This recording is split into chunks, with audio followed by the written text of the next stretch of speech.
하나님의 말씀은 마태복음 5장 3절부터 12절입니다. 마태복음 5장 3절부터 12절, 제가 한 절 여러분이 한 절 교독하시도록 하겠습니다. 심령이 가난한 자는 복이 있나니 천국이 그들의 것이며 온유한 자는 복이 있나니 그들이 땅을 기업으로 받을 것이며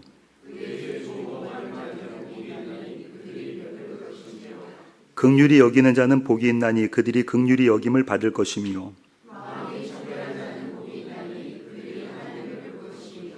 화평하게 하는 자는 복이 있나니 그들이 하나님의 아들이라 일컬음을 받을 것이며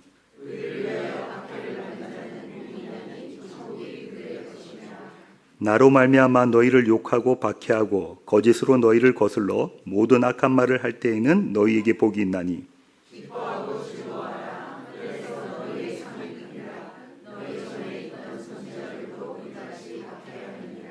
아멘. 산상수훈 강의 두 번째 시간입니다. 오늘은 마태복음 5장 3절부터 12절의 말씀을 갖고 복이라는 제목으로 함께 나누기를 원합니다. 부제목은 기뻐하고 즐거워하라입니다. 옆 사람과 함께 인사하시기 바랍니다. 복 받으세요.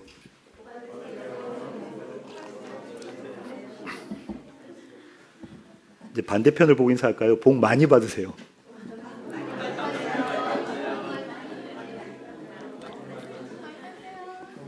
복 많이 받으셨습니까?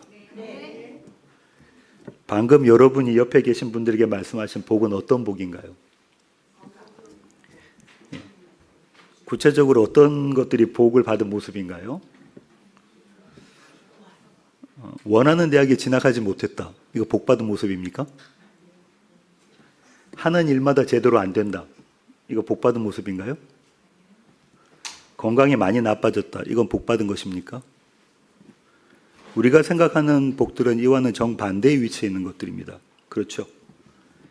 인류 대학과 인류 직장에다가 재정과 건강이 빵빵하면 복입니다. 우리는 그런 복을 바라고 있습니다. 예외가 없습니다. 그도 그럴 것이 국어사전에서 복을 어떻게 정의하냐면 이렇게 정의하고 있습니다. 제가 읽어보겠습니다. 삶에서 누리는 좋고 만족할 만한 행운 또는 거기서 얻는 행복, 이게 복이에요. 사전에서 정의되는 복. 세상 모든 사람들이 생각하는 복이 이 복입니다. 이 사전의 의미를 살펴보면, 이렇게 자세히 행간을 들여다보면요, 복에는 먼저 무엇이냐면 기준이 있어요. 내가 갖고 있는 기준, 우리가 갖고 있는 기준, 사회가 만들어낸 기준이 있습니다. 복에 대한 기준. 우리의 삶은 언제나 그 기준과 만나게 되어져 있어요. 그렇죠? 우리의 삶이 우리가 생각하는 그 복이라는 기준과 만나게 되면, 그 공통부모가 많아지게 되면 우리는 만족합니다. 그런가요? 근데 우리의 기준보다 우리의 삶이 따르지 못하면 우리는 불만족하게 되어져 있어요. 그러니까 복의 출발은 어디 있냐면 우리가 갖고 있는 기준에 있는 겁니다. 그래서 우리는 이런 질문을 우리에게 해야 돼요. 나는 복을 무엇이라고 정의하는가? 왜냐하면 만족과 불만족의 기준이 어디냐면 복을 어떻게 정의하느냐에 달려있기 때문에 그렇습니다. 나는 복을 무엇이라고 정의하는가? 오늘 나눌 내용은 이 복에 관한 것입니다. 본문 3절부터 10절을 다시 한번 보시면요. 본문은 복을 무엇이라고 정의합니까? 성경책 갖고 계시면 보시길 바랍니다. 예, 앱도 좋고요. 성경책도 좋습니다. 3절을 먼저 한번 자세히 볼까요? 심령에 가난한 것이 복입니까? 천국을 가진 것이 복입니까? 예, 상식적으로 보면 천국을 가진 것이 복입니다. 그러면 팔복에 말하는 복은 이렇게 나오죠. 천국을 가졌다, 위로받았다, 땅을 기업으로 받았다, 배부르다, 긍휼히 여김을 받았다, 하나님을 본다, 하나님의 아들이라 불려진다, 다시 천국을 가졌다. 팔복인가요? 칠복인가요? 첫 번째와 마지막 복이 반복됩니다. 그렇죠? 그럼 칠복이겠네요. 교회에 모이는 많은 사람들 중에 팔복을 오해하시는 분들도 꽤 많습니다. 신앙생활을 바르게 하면 나중에 받게 되는 복 정도로 팔복을 생각해요. 우리가 신앙생활을 바르게 하면 나중에 죽고 천국 가서 우리가 받게 되는 복, 그것을 팔복이라고 생각해요. 이런 관점으로 본문을 보기에 그 복 앞에 있는 구절들이 다 조건문이 됩니다. 조건문이 뭐냐면 이런 거죠. 심령이 가난한 자, 애통한 자, 온유한 자, 의에 줄이고 목마른 자, 긍휼히 여기는 자, 마음이 청결한 자, 화평하게 하는 자, 박해받는 자. 이 모든 것들이 팔복을 얻기 위한 조건이 됩니다. 이 중 몇 가지는 할 수 있을 것 같기도 해요. 하고 싶기도 해요. 어떤 조건들이 그렇습니까? 아무것도 하고 싶지 않으신가요? 온유는 좀 가능할 것 같기도 해요. 그죠? 긍휼히 여기는 것도 그렇고요. 마음이 청결한 것도 할 수 있을 것 같습니다. 반대로 심령이 가난해지고 싶지는 않아요. 마음이 가난해지고 싶지는 않고 애통하기는 정말 싫습니다. 의에 줄이고 목마르지도 않고 싶고요. 박해받고 싶지도 않아요. 그런데 잘 보십시오. 팔복 갖고 계신 성경책을 딱 보시면 첫 번째와 마지막이 천국에 대한 이야기죠. 천국을 가진 사람들의 이야기입니다. 그게 어떻게 되냐면 마음이 가난한 자, 심령이 가난한 자고요. 박해받는 자예요. 그 자들이 천국을 가졌다고 해요. 그러니까 마음이 가난하고 박해받아야만 천국 들어갈 수 있는 모습이 되는 겁니다. 여러분 천국 가고 싶습니까? 뻔한 질문이다, 그죠? 그러면 심령이 가난해야 되고 박해를 받고 있어야 돼요. 하지만 우리는 가난하고 싶지도 않고 박해받고 싶지도 않습니다. 예수 믿으면 천국 가는 것 아닙니까? 왜 가난하고 박해받아야 천국 간다고 주님께서 말씀하셨을까요?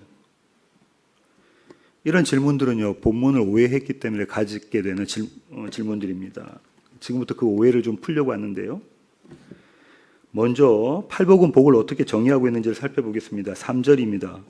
다시 읽겠습니다. 심령이 가난한 자는 복이 있나니 천국이 그들의 것이며. 이 구절을 헬라어 어순식으로 읽으면 이렇습니다. 앞부분만 보면 이래요. 복받은 자들, 가난한 자들. 심령이라는 이 단어는 가난한을 수식하는, 제한하는 그런 단어죠. 가난한데 무엇이 가난하다고 하죠? 심령이, 그러니까 마음이 가난하다고 해요. 여기서 중요한 거는요, 이 복받은 자들과 가난한 자들 사이에 아무런 동사가 없어요. 형용사, 관사, 형용사 이렇게 되어 있습니다. 이후에 나오는 모든 팔복의 구조가 그래요. 형용사, 관사, 형용사 아니면 형용사, 관사, 분사예요. 성경에는 이런 표현들이 자주 등장합니다. 의미를 갖고 이렇게 쓴 거예요. 이런 문법은 무엇을 말하는 거냐면요. 동격을 말하는 겁니다. A는 B이다라는 거예요. A equal B를 이야기할 때 이 구조를 씁니다. 이 문법을 써요. 그러니까 이 말은요. 심령이 가난한 자는 복을 받는다라는 말이 아니에요. 천국이라는 복을 받으려면 심령이 가난해야 돼라는 말이 아니라 이건 조건문이 아니라는 거예요. 복 받기 위한 조건을 말하는 것이 아니라 복 받은 자의 존재를 선언하는 겁니다. 선언하고 있는 거예요. 복 받은 자의 모습이 이렇다는 겁니다. 조건이 아니라 존재예요. 그러니까 본문 3절은요. 복 받은 사람의 현재 상태가 어떻다는 거죠? 심령이 가난하다는 거예요. 그게 정체성이라는 거예요. 그러면 이런 질문이 생깁니다. 마음이 가난한 것이 어떻게 복받은 자의 모습이 되지? 이 질문에 대한 대답이 바로 그 다음에 나와 있어요. 왜냐하면이라는 헬라어로 나오거든요. 왜냐하면 천국이 그들의 것이기 때문이다. 마음이 가난해? 그럼 넌 천국을 가졌어. 그러니까 넌 복받은 사람이야. 이런 의미입니다. 하지만 여전히 앞선 질문을 떨쳐버릴 수가 없어요. 그게 왜 복이 되지? 그게 왜 천국을 가진 거가 되지? 마음이 가난한 것이? 이에 대해서는 다음 절부터 우리가 팔복의 한 절 한 절을 살펴볼 거거든요. 그때 좀 더 구체적으로 나누기로 하고요. 오늘은 팔복 전체의 구조를 살펴보기로 하겠습니다. 3절 이후가 다 똑같아요. 애통하는 자, 온유하는 자, 계속해서 나오는 모든 것이 이 3절과 똑같은 구조로 되어져 있습니다. 이제 팔복의 이 구조를 한번 조금 더 자세히 살펴보기를 원하는데요. 성경책을 보십시오. 3절부터 10절까지는 이 본문은 인클루지오 구조로 되어져 있습니다. 인클루지오가 뭐죠? 맞습니다. 샌드위치 구조, 수미상관 구조죠. 화면에 나오나요? 예. 샌드위치의 빵에 해당하는 부분이 어디입니까? 성경책을 보십시오. 몇 절과 몇 절이 샌드위치의 빵에 해당되죠? 3절과 10절입니다. 우리는 어떻게 그걸 알 수 있습니까?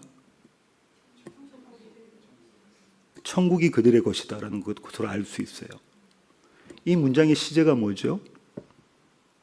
텐스가 뭡니까? 현재형이에요. 그죠? 현재형입니다. 이 말은 지금 천국을 소유할 것이다라는 거예요? 소유하고 있다는 겁니까? 소유하고 있다라고 이야기하고 있는 거예요. 천국을 소유하고 있다. 이 천국이라고 번역돼서 마치 죽어서 가는 곳 이 정도로 생각하시면 안 돼요. 하늘나라는 히브리 사람들에게 하늘나라는 하나님 나라예요. 하나님 나라. 그걸 우리가 지금 소유하고 있다는 거예요. 그 나라를 소유하고 있다는 것은 무슨 의미입니까? 그 나라가 내 것이라는 것은 어떤 의미죠? 그 나라에 살고 있다는 겁니다. 그 나라에 살고 있다는 것, 그 나라를 살고 있다는 것은 그 나라, 그 땅덩어리, 그 영토에 살고 있다는 것만 이야기하지 않습니다. 그죠? 저와 여러분이 미국에 살고 있으면 미국에 살고 있다는 건 이 미국 땅에 살고 있다는 것만 이야기하지 않아요. 이 나라의 법, 이 나라의 문화, 이 나라의 사회, 이 나라의 언어, 그 안에서 우리가 살고 있다는 거 말하는 거죠. 그럼 하나님 나라에 살고 있다는 것은 그런 의미라는 거예요. 하나님의 뜻, 하나님의 계획, 하나님의 능력, 하나님의 열심 안에서 살고 있는 것이 하나님 나라라는 거예요. 한마디로 복음으로 사는 사람들이 팔복을 받은 사람들입니다. 이제 샌드위치 속을 보겠습니다. 4절부터 9절까지가 샌드위치 속이라고 했고요. 왜냐하면 다음에 나오는 문장들이 시제가 무엇입니까? 시제가 뭐죠? 미래형입니다. 맞습니다. 미래형이에요. 그러니까 이 얘기는 이겁니다. 샌드위치가 이렇게 있어요. 빵이 현재 시제인데 가운데 있는 속은 미래 시제예요. 그럼 현재가 이 미래를 꽉 쌓고 있는 거예요. 그죠? 이 현재가 없으면 미래가 그냥 날아가 버리는 거예요. 우리 샌드위치 먹을 때 그렇잖아요. 꽉 잡고 있어야 된다고요. 이 현재가 미래 시제를 꽉 잡고 있는 모습입니다. 일부러 이렇게 표현하신 거예요. 현재가 미래를 붙잡고 있다. 이 말을 하고 싶으신 겁니다. 제가 지금 무엇이라고 말씀드렸죠? 현재가 미래를 붙잡고 있다. 그리고 그 안에 무엇이 담겨 있다? 팔복이 담겨 있다는 거예요. 이것이 의미하는 바는 무엇일까요? 주님은 왜 이렇게 말씀하셨을까요? 이것은 우리가 누리게 될 앞으로 우리 앞에 펼쳐질 모든 복들이 오늘 붙잡혀 있다는 거예요. 오늘 우리에게 붙잡혀 있다는 거예요. 앞으로 우리가 갖게 될 영원한 생명, 그것이 지금 오늘 우리의 모습 가운데 붙잡혀 있다. 이 얘기를 표현하고 싶으신 거예요. 이 헬라어 구조로. 우리는 오늘 종말을 살고 오늘 완성을 살며 오늘 영혼을 삽니다. 이것이 믿음이에요. 이것이 믿음이에요. 우리는 오늘 무엇을 살아요? 종말을 살아요. 오늘 완성을 살아요. 오늘 영혼을 삽니다. 이것이 믿음입니다. 제가 말씀드렸던 이 모든 것, 우리가 살고 있는 이 모든 것이 눈에 보이나요? 눈에 보이지 않아요. 히브리서 기자 이렇게 이야기합니다. 11장 1절입니다. 함께 읽으시겠습니다. 믿음은 바라는 것들의 실상이요 보이지 않는 것들의 증거니. 믿음은 이루어질, 앞으로 이루어질 그것이 오늘의 우리 삶에 붙잡혀 있는 것이다라는 얘기예요. 여기까지가 오늘 본문의 구조적이고 문법적인 관점이었습니다. 정리하면 이렇습니다. 성경에 말하는 복은 천국을 사는 것이고 그 걸음은 지금 여기 이 땅에서부터 시작하는 것이며 그 걸음에 영원한 생명이 담겨 있다는 거예요. 그러면 우리는 스스로에게 이런 질문을 해야 됩니다. 나의 오늘의 영생이 담겨 있는가? 오늘 내가 사는 이 삶 가운데 생명이 담겨 있는가? 이걸 질문해야 되는 거예요. 그렇죠? 왜냐하면 영생이 우리의 삶 가운데 현재로 시제로 붙잡혀 있으니까 오늘 내 삶 가운데 그 생명이 담겨 있는가를 질문을 해야 된다고요. 나의 오늘이 위로받고 있으며 나의 오늘이 의로 배부르며 나의 오늘이 긍휼히 여김을 받고 있는가? 거꾸로 말하면요. 나는 위로가 없으면 안 되고 나는 의가 없으면 안 되며 나는 긍휼이 없으면 오늘을 살지 못하는가요? 이 질문에 대하여 우리의 답을 듣기 전에 마태복음의 1차 독자들이 어떻게 답했는지를 생각해 보기를 원합니다. 지난 주일에 마태복음 1차 독자들이 누구라고 했죠? 유대인, 그리스도인들. 어떤 형편에 있는 유대인들입니까? 가족과 친지와 이웃으로부터 멸시와 천대와 조롱을 받는 사람들이래요. 왜요? 예수 믿기 때문에. 예수 믿기 때문에. 그들은 어제도 오늘도 그리고 내일도 위로와 의와 긍휼이 없으면 안 되는 사람들인가요? 맞습니까? 문 밖에 나가면 멸시, 천대, 조롱, 위협을 느끼니까요. 그들은 날마다 무엇이 필요해요? 위로와 의와 하나님의 자비하심이 필요한 자들이란 말이죠. 팔복이 필요한 자들이란 말이에요. 하나님의 낯을 보지 않으면 하루도 살 수 없을 정도로 날마다 박해 가운데 있었나요? 예, 그런 자들입니다. 그런 자들에게 주어진 것이 팔복이라고요. 그러면 우리는 어떤가요? 우리도 박해 가운데 있습니까? 팔복이 천국을 가진 사람들의 정체성, 아이덴티티라고 말씀드렸잖아요. 그러면 우리도 박해 가운데 있어야 됩니다. 그죠? 첫 번째와 마지막, 첫 번째 복과 마지막 복이 천국을 소유한 사람의 모습인데, 그렇죠? 마음이 가난해야 되고 박해 가운데 있어야 된단 말이죠. 우리가 박해 가운데 있습니까? 하루하루가 팔복이 없으면 안 되는 사람들이 우리가 맞습니까? 여기서 제가 질문 한 개 드릴게요. 박해가 뭡니까? 무엇이 박해입니까? 무엇이 핍박이죠?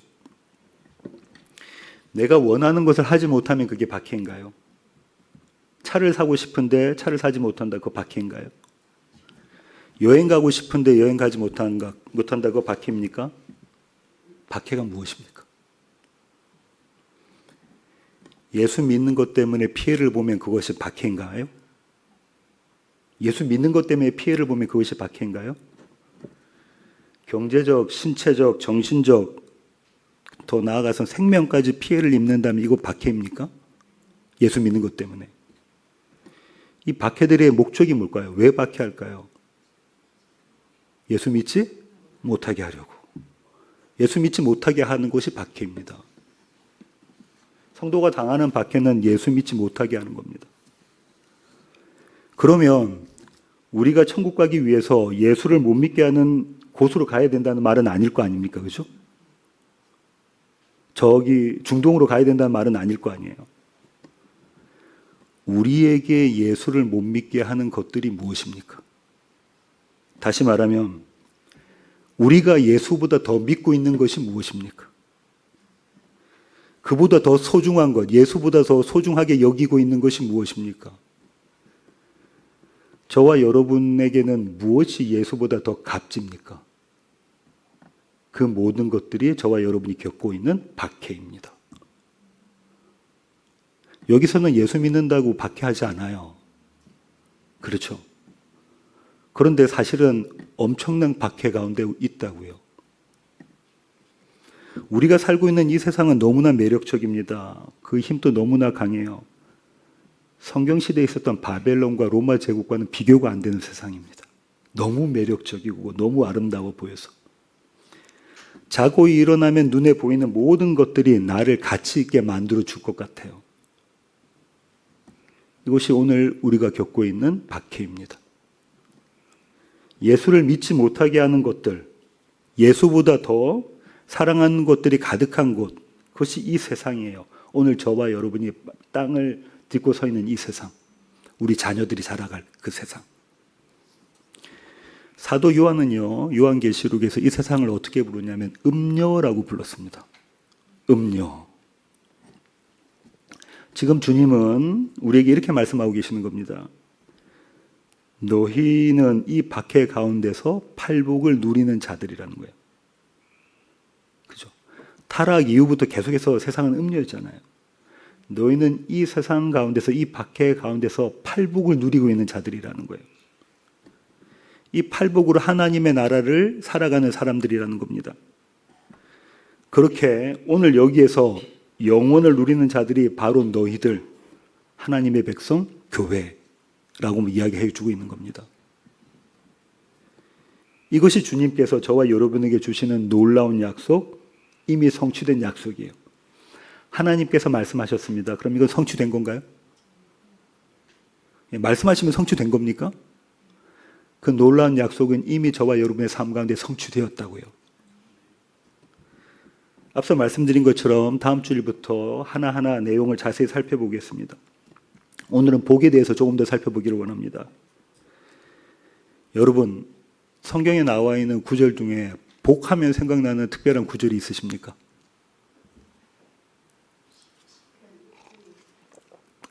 예, 시편 1편입니다.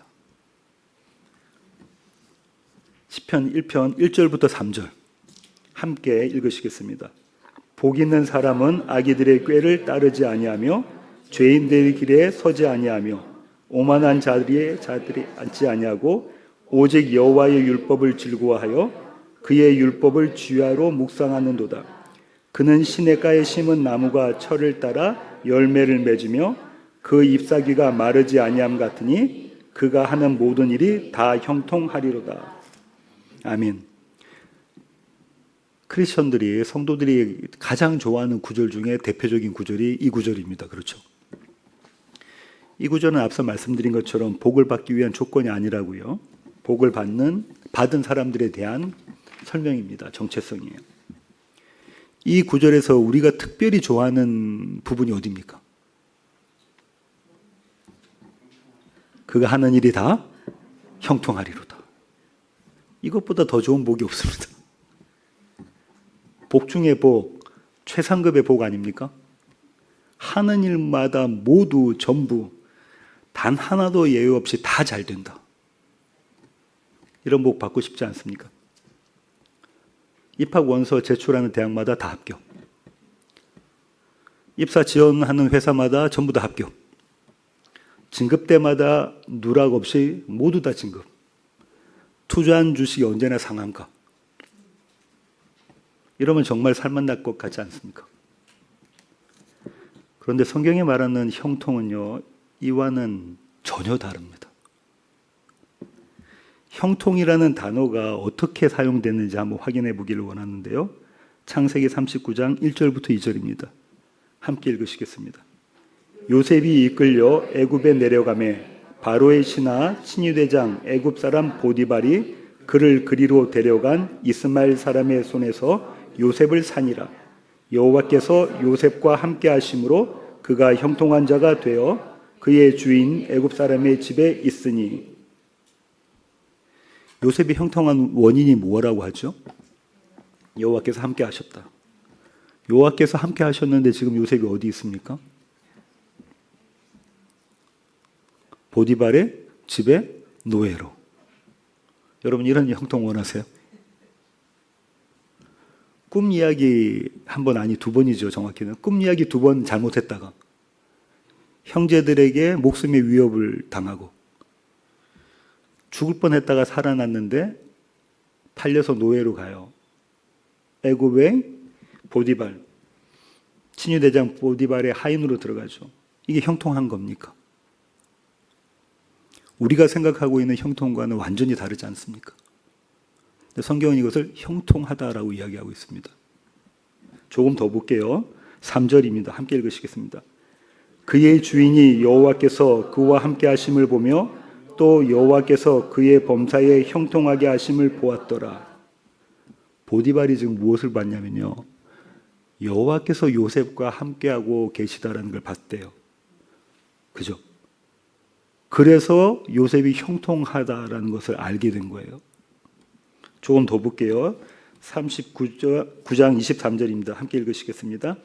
간수장은 그의 손에 맡긴 것을 무엇이든지 살펴보지 아니하였으니 이는 여호와께서 요셉과 함께 하심이라.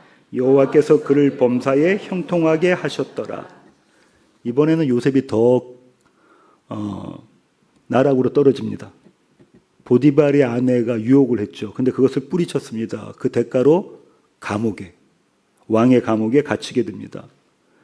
우리 눈에는 이게 형통으로 보입니까? 저주로 보입니까? 저주로 보입니다. 우리 가운데 누군가 이런 일을 겪으시면 안 됐다. 하지 잘 됐다 하지 않는단 말이죠. 그런데도 성경은 지금 그가 형통하다라고 이야기하고 있어요. 그의 형통을 다른 사람들이 보았다라고 이야기하고 있습니다. 어떻게 그럴 수가 있죠? 도대체 보디발과 이 간수장이 무엇을 보았기에, 요셉이 무엇을 보았기에 그가 여호와와 함께하고 있다, 여호와께서 그에게 함께하고 계시다, 그리고 그는 형통하다라고 말할 수 있을까요?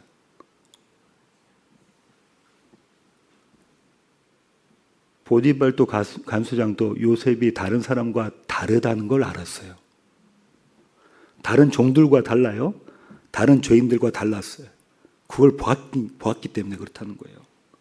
이 말은요, 요셉에게서 드러나는 삶의 모습이 하나님이 계시지 않으면 할 수 없는 모습들이 드러났다는 거예요. 맞습니까? 안 그러면 모르잖아요. 그러면 그에게서 생산된 것이 무엇입니까? 그게 생명이에요. 그에게서 생산된 것이 생명입니다. 요셉은 도저히 다른 사람 같으면 할 수 없는, 불가능해 보이는 그 생명을 누리고 있었다는 거예요. 그 자리에서 기뻐하고 감사하고 기도하고 찬송하고 그렇게 영생을 살았다는 거예요. 그 자리에서. 그래서 사람들이 그렇게 말하는 거예요. 하나님이 함께 계신다. 그러면 요셉이 어떻게 그렇게 할 수 있었을까요? 어떻게 그 자리에서 한번 생각해 보세요. 채색 옷을 입고 있었어요. 구약에서 채색 옷이라는 건요, 장자들이 입는 옷입니다. 근데 요셉은 장자가 아니에요. 11번째 아들이죠. 근데 장자의 옷을 입혀줬어요. 그랬던 자가 지금 어디 있다고요? 감옥에 붙잡혀 있어요. 그런데 보는 사람마다 요셉 보고 너 복 받았구나. 하나님 너와 함께 하시구나. 너는 형통되구나. 이렇게 이야기하고 있어요. 어떻게 요셉이 그럴 수 있었을까요? 여호와께서 요셉을 위로하시고 불쌍히 여기시고 소망을 주시고 의롭다 하시고 날마다 그를 너는 내 아들이라고 말씀해 주셨기 때문입니다. 이게 팔복이에요. 이게 팔복입니다. 팔복에 이 내용이잖아요. 너는 의로워. 내가 너를 사랑해. 내가 너와 함께 있어. 너는 내 아들이야. 그렇게 천국을 살았기 때문에 성경의 기자는 그가 형통하였다라고 이야기하고 있는 겁니다. 그러니까 주님의 사랑과 열심이 아니고서는 요셉은 여느 사람과 똑같았어요. 근데 주님의 사랑과 열심이 그에게 함께 하자 그가 이렇게 팔복을 사는 사람들로 바뀌어버린 겁니다. 악인들의 꾀를 따르고 죄인들의 길에 섰으며 오만한 자들의 자리에 앉아 있는 것은 하나님께서 그대로 내버려 두신 모습이에요. 요셉도 하나님께서 그대로 내버려 두셨으면 그대로 어떻게 한다고요? 악인들의 꾀를 따르고 죄인들의 길에 섰으며 오만한 자리에 앉아 있다고요. 그것이 디폴트예요. 그런데 하나님께서 함께 하셔서 어떻게 만들어냈다고요? 그 자리가 아닌 의인의 자리로 옮겨 놓으셨다는 겁니다. 주님은 요셉을 내버려 두지 않으셨습니다. 그를 붙잡아 생명의 자리로 옮기셨어요. 그래서 당신의 나라, 하나님의 나라, 천국을 살게 하셨습니다. 하나님의 뜻대로 하나님의 능력으로. 이것이 현재형이에요. 저와 여러분의 오늘. 이것이 복 있는 사람의 모습입니다. 그가 하는 일이 모두 다 형통하리로다. 여기까지가 팔복의 전체적인 의미였습니다. 설교의 결론을 맺겠습니다. 예수님은 팔복을 선언하시면서 마지막에 이런 말씀을 덧붙이셨어요. 11절과 12절입니다. 함께 읽으시겠습니다. 나로 말미암아 너희를 욕하고 박해하고 거짓으로 너희를 거슬러 모든 악한 말을 할 때에는 너희에게 복이 있나니 기뻐하고 즐거워하라. 하늘에서 너희의 상이 큼이라. 너희 전에 있던 선지자들도 이같이 박해하였느니라. 아멘. 무슨 말인가요? 너희가 박해받고 있니? 그러면 너희에게 복이 있다. 너희가 천국을 살고 있다는 증거야. 그러니 기뻐하고 즐거워해. 우리가 예수 믿는 것 때문에 박해받고 있다면, 다시 말해 예수 믿기 위해 지금 씨름하고 있다면, 예수가 나의 전부입니다라는 그 고백을 위해서 지금 고민하고 있다면, 그 씨름을 통해서, 그 고민을 통해서 하나님께서 주시는 생명을 누리게 된다는 겁니다. 씨름하지 않으면 못 누리는 거죠. 내가 예수 믿기 위해서 씨름하고 있다면, 고민하고 있다면, 무엇이 더 소중한가, 그것을 우리가 생각하고 있다면 그 자리에서 너희는 팔복을 누리고 있는 것이면 너희는 천국을 살고 있다는 거예요. 이것이 팔복입니다. 역설 중에 역설 아닙니까? 앞서 우리는 요셉의 삶을 살펴보았습니다. 요셉의 오늘 속에 내일이 붙잡혀 있습니까? 우리가 요셉의 이야기를 알잖아요. 요셉의 오늘 속에 내일이 붙잡혀 있나요? 아버지 야곱과 모든 형제들과 가족들의 구원이 요셉의 오늘에 담겨 있습니까?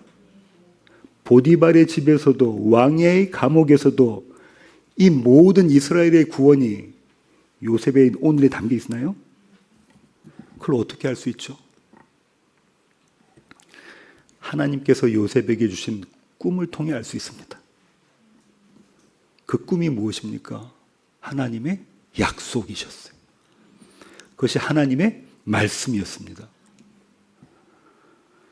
다가올 약속의 성취를 요셉은 하루하루 경험한 거예요.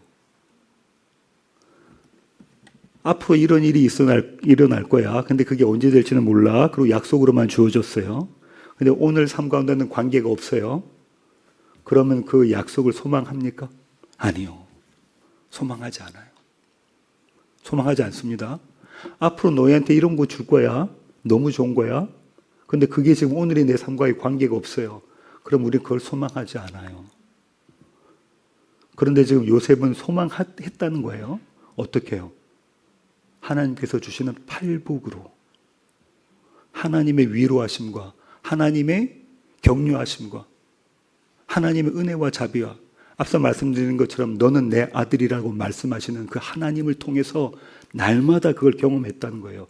이 하나님은 약속을 신실히 지키실 그 하나님이시다. 이게 아까 샌드위치 빵, 현재가 미래를 붙잡고 있어서 오늘 저와 여러분의 삶 가운데 이 미래를, 완성을, 종말을 살고 있는 모습이라고요. 그걸 하나님이 열심히 하십니다. 오늘 우리의 고단한 삶 속에서 기뻐하고 즐거워할 수 있는 원인이 여기 있어요. 그렇게 지금 여기서 약속의 성취를 잡아당겨서 하나님의 약속의 성취, 그 완성됨, 그 영혼을 오늘 잡아당겨서 오늘 살고 있는 사람들이 성도예요. 그 성도들의 마지막 고백이 무엇일까요? 그 고백을 요셉은 이렇게 이야기합니다. 창세기 45장 7절부터 8절입니다. 함께 읽으시겠습니다.